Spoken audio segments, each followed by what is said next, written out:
Il y a un an, ces deux-là ne se connaissaient presque pas. Mais en août dernier, c'est ensemble que Maxime et Hubert ont organisé la fête de l'agriculture à Saint-Brieuc-des-Ifs. Un événement qui les a rapprochés, d'autant qu'il a remporté un succès presque inespéré.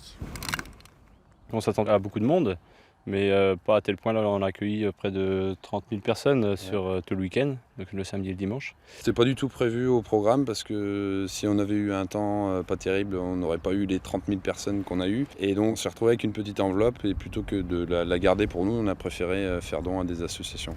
3 associations aidant des enfants handicapés de leur canton ont ainsi reçu 1 000 € chacune de ces agriculteurs.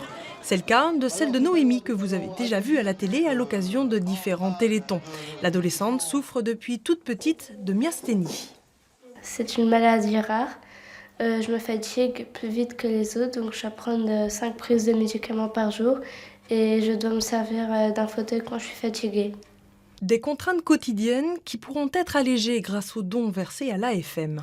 Puis indirectement, elle en bénéficie puisque on a, grâce à l'AFM, une référente parcours santé qui nous aide dans notre quotidien, qui se déplace à l'école pour les équipes éducatives, qui nous aide pour le choix de matériel, pour les dossiers MDPH. Enfin, c'est une aide permanente, on peut toujours compter sur elle.